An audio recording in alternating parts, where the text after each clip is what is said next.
Now, when we have to wrap to a play side linebacker, or backside guard wrapping to a play side linebacker, we're going to use a skip pull technique. And it's not, skip pull is pretty common now.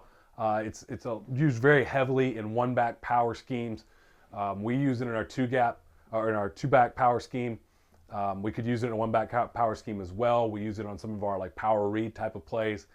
So skip pull has been good to us. I love teaching it. One of the biggest things that I've found is it seems like unathletic kids aren't going to be able to do it, but it's not hard if you rep it and if you rep it enough.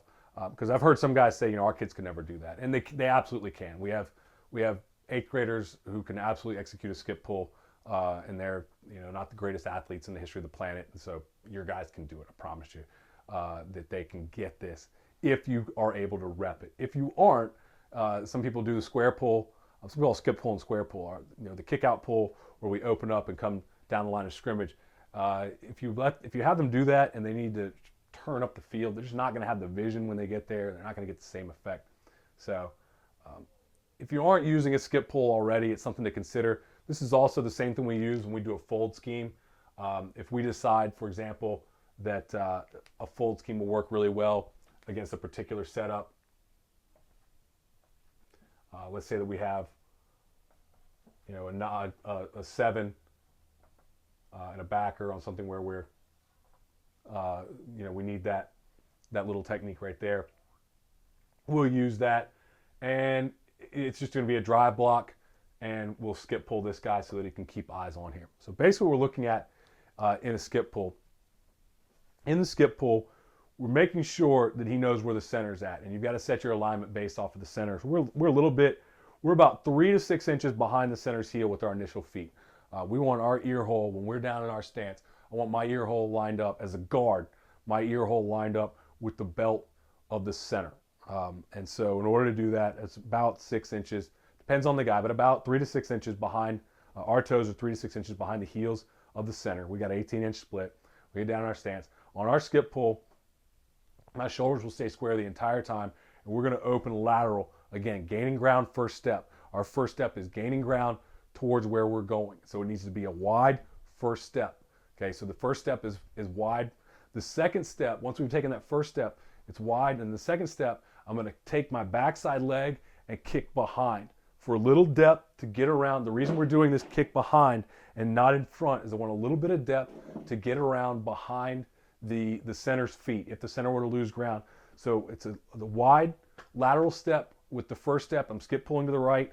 I wide lateral step. I kick behind with the second step, and then I wide lateral the third step. And then basically at that point, I've kept my eyes on the linebacker the entire time. I've kept my shoulders square. I'm going to be able to feel my way. If I need an extra step, that second, third step, if I get here and I still need to go a little bit wider, I can use just a lateral in front step because, I'm not worried about the center's feet. It's that initial step that has to skip behind. And so my footwork on the skip pull,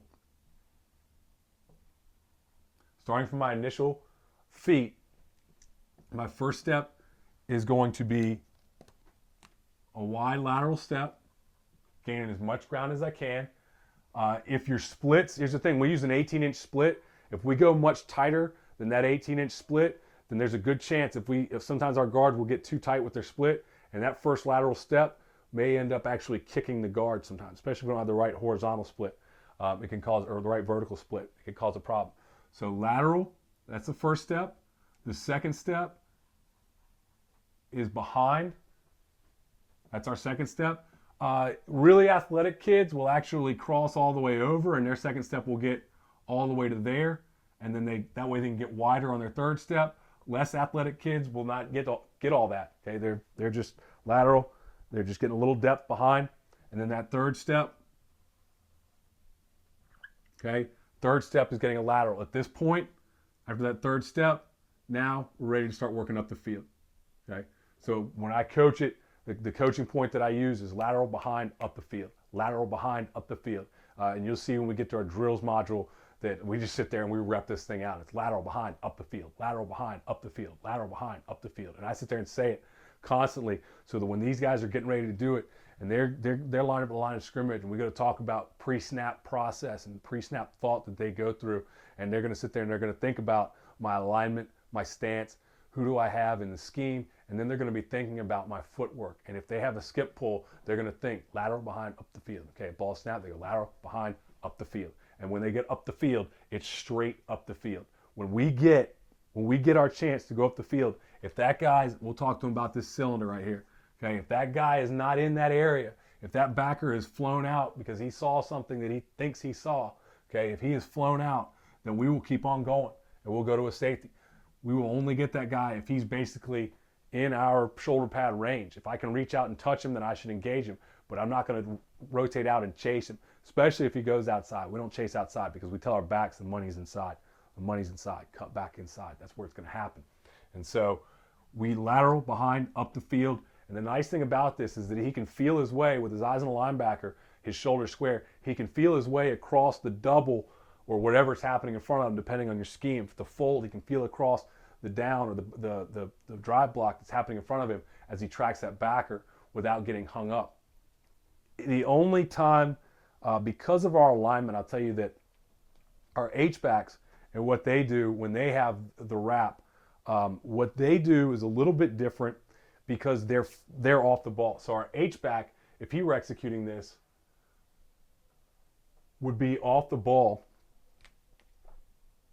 And so he's not as concerned about getting his feet caught up. I will have him just lateral run. And so in other words, he will lateral, and then what you teach a linebacker, an alley run, whatever you want to call it, he will lateral, and then the first step will be in front because we do a ton of that in our speed training. So his feet will be lateral, and then it's an alley run, that second step, and he's just working his way down, but again, keeping the eyes up. So he's going to be more of a lateral run, keeping the shoulder square, but he can run his feet laterally to get his eyes up. He's not worried about kicking the center's heels, so he can do that. The guard, however, does have to be concerned about kicking in the center's heels. If the center gets driven back at all, he's got to be able to get across it, so he needs to skip his feet behind to get around there.